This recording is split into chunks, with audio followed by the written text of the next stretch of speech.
Ineos' plan to take over full ownership from the Glazers. Marcus Rashford's tug-of-war between United and Barcelona. Transfer news on Baleba on DeMarco now as well. What is going on with Manchester United? This is Forever United TV.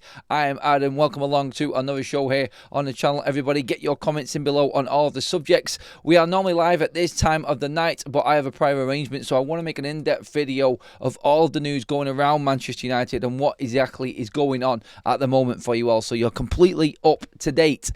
Ineos is the top subject right now. We're all wondering what their plan is. In fact, we were talking about it this morning, and there has been some in-depth financial reports on where Manchester United are actually at after Ineos' first financial year. Of course, all of the figures were released last week, and everybody's been talking about it, but everybody's now had a chance to break everything down and look into the future of what's going on. And the conversation is going around about how Ineos are bankrolling Manchester United at the moment, what their plan is, and it is all looking like a risky gamble upon success of Manchester United's first team.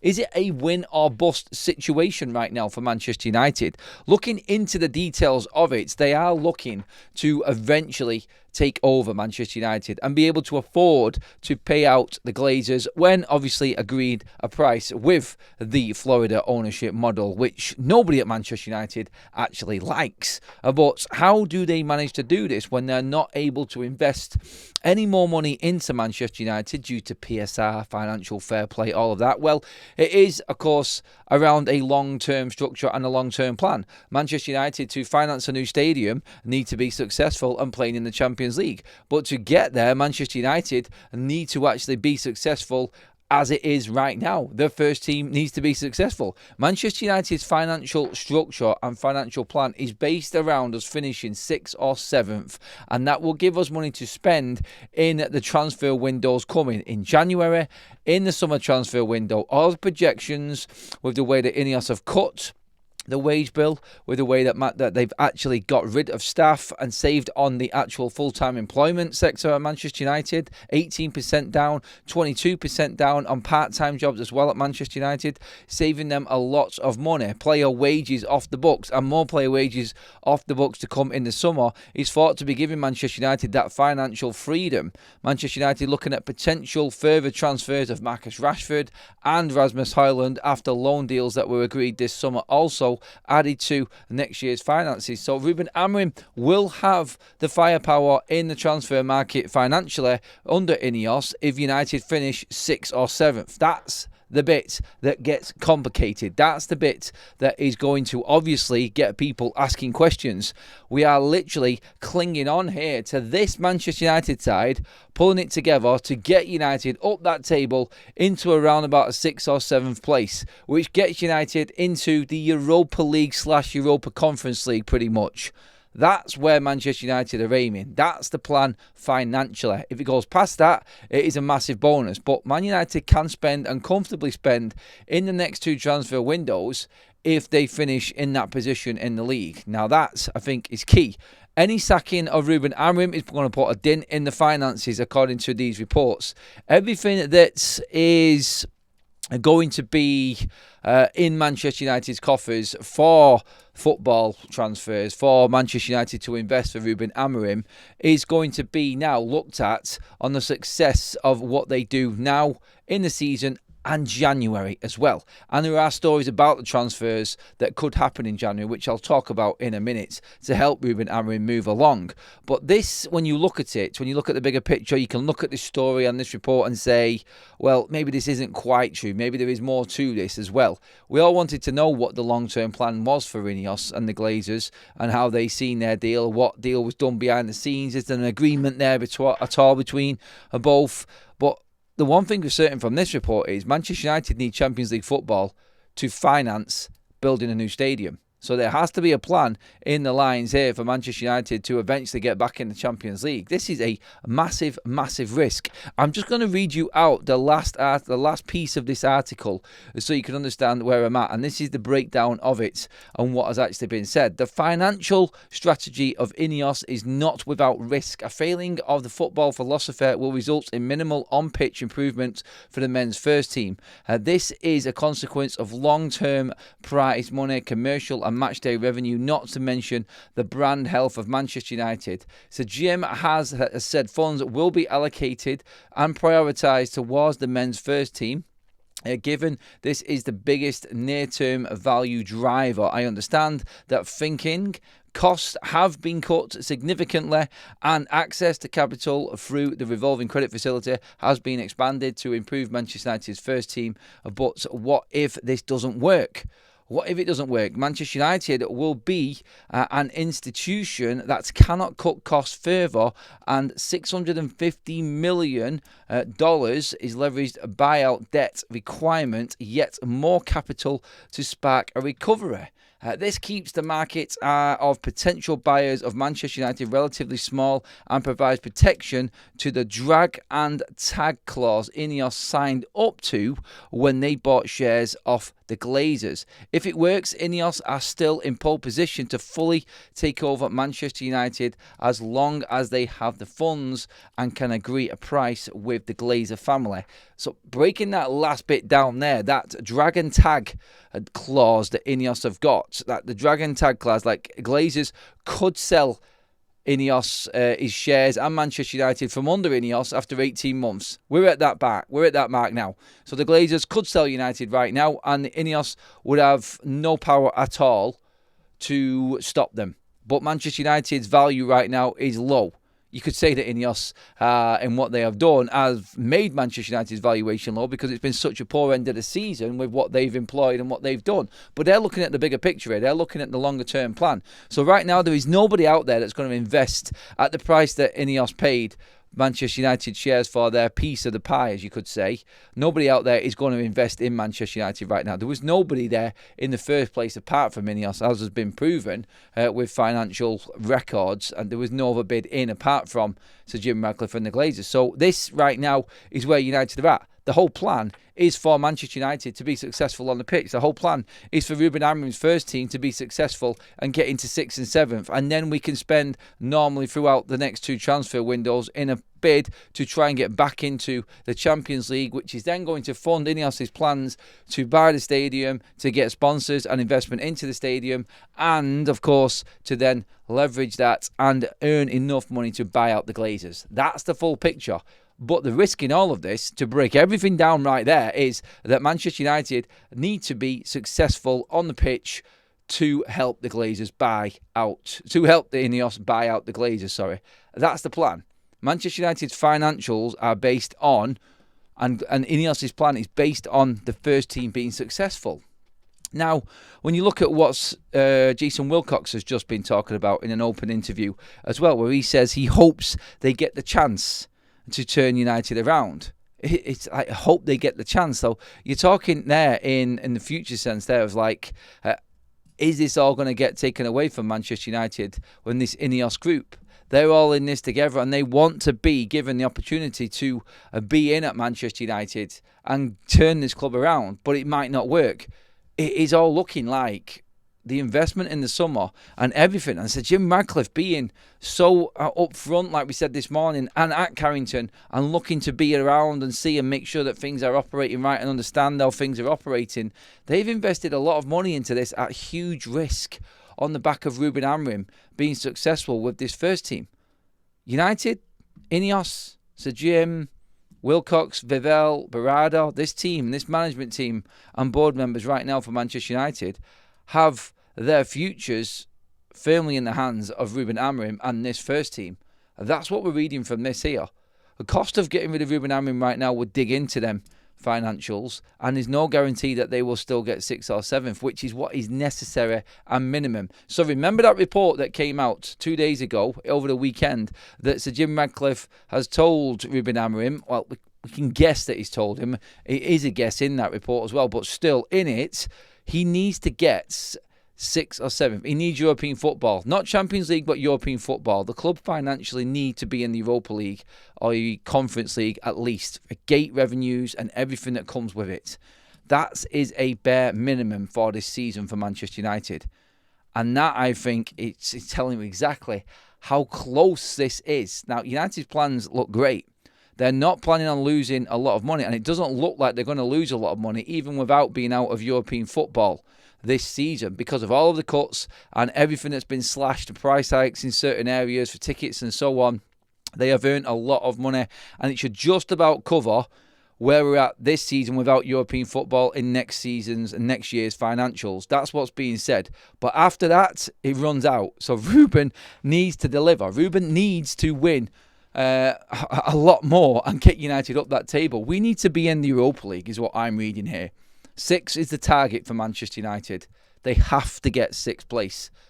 That is a big, big risk for Ineos to invest in. Other than that, what can we expect? According to this, more cuts, higher prices for less quality football, and more unrest at Manchester United. So where they have got the future of this football club at the forefront, it is a solely based on project on Manchester United being successful on the pitch. That's good in a way, but it is definitely worrying if we don't hit it off. And that is why Ruben's being spoken about. And that's why Ruben Amorim is holding the key, really, to Ineos's and Manchester United's future right now. It has to work. He knows that it has to work as well. And that's the basic story around Ineos's plan. Now, there's a lot more detail to it, of course, and I'm no financial expert. I just read what has been reported. But what I take from that is that Man United needs 6. Let me know your thoughts on that, and let me know what you think around Manchester United and whether you think Ruben Amorim can do it. If we get 6, we can still spend and improve again in the next couple of windows. The finances will be there. The projections are there because of the competitions United are in. But they need to be in them. So, big, big season. I think everybody's crushing everything and touching every single piece of wood that they possibly can for that. Anyway, moving on to the other Manchester United news to keep you updated with everything else. Looking at the situation around Carlos Baleba. Again, Romano talking earlier on. Manchester United are aware and are keeping tabs on Carlos Baleba. There's nothing much more to report on that. And Romano has pretty much cleared that up today. It's a non-story just yet because he's still a Brighton player and we are months away from the January transfer window. United will revisit it if they feel like they have got the funds and Carlos Baleba can be prized away from Brighton. So be prepared, January. Like we've said, Baleba is still a top target for Manchester United. Alongside Elliot Anderson, of course, as well. Now, Italian reports are talking about DiMarco as well, the Inter fullback being a top target for January. I can't see this one. I think this is baloney, complete baloney. And I don't think there's anything in it at all. He's 27. This will be the oldest player that Ineos have ever signed while being in charge of Manchester United. It doesn't fit the model. They've just brought in 2 left-sided attacking wing-backs in Leon and Dorgu already. We've got a mass in the wings.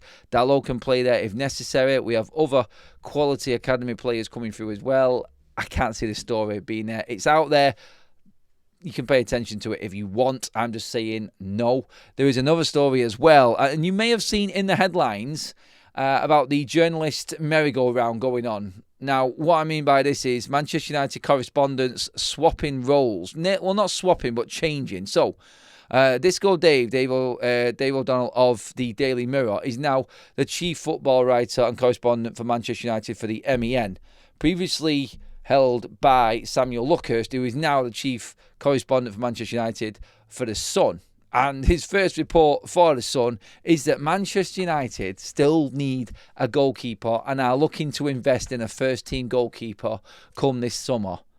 Are you serious right now? Again, have you just brought this story out because you are now working for The Sun, Samuel? Is what I would ask automatically on this one. I cannot see this. I cannot see this being true. You've got Vitek, who's just signed a new deal, who is coming through. You've got Baindir, who's already a number 2. And you've bought Senna Lamens for just under 20 million, who's seen as Manchester United's first-team goalkeeper. I'm sorry, Man United are not going to be going out spending that precious money. And this is off the back of a successful season, by the way, don't forget, because United, if Ruben fails, are going to have to pay him out. And obviously that means that we won't be in Europe, and that obviously means there's less money to spend. So really, can you see Manchester United going out and buying a goalkeeper? I can't. I really can't. So, yeah, again, going back to the top story, you can see the importance of that Ineos plan to own Manchester United outright in the future. And you can see how important results are this season. If United get the right results and eventually within a couple of years we're back in the Champions League, then everything moves forward for them. Right now, no, it doesn't, because United not having enough money after not making a top 6 this season would mean we can't do what Samuel Luckhurst said. We can't go out and buy another goalkeeper. I cannot see that happening at all at Manchester United. Lamens is seen in this report as one for the future. Sorry, no, he's now. Because Bainday is not good enough to play now. Even them journalists know this. So, yeah, I'm not believing that story. I don't think there is anything in this one at all. And I'll stick to that. Like, literally, why would we be looking for another goalkeeper when we've already got 3 on our books right now? One who is absolutely killing it in the Championship right now with Bristol City. Yes, long season to go and things could go wrong still for him, but still going well at the moment. You've got Bainday, who is now number 1 at the moment, it would seem. But as soon as Senna Lamens plays for Manchester United, can you see us actually going out and buying another goalkeeper? I don't. And I don't think Ineos are in the market for one either at the moment. And this story, I think, is complete tosh. I really do. Marcus Rashford is in the headlines again. No, you would have seen the report. I've not reported on it before because I didn't think there was anything to it. Just another problem in Marcus Rashford's record book of turning up late for training, then being dropped to the bench. It's been well documented over in Spain.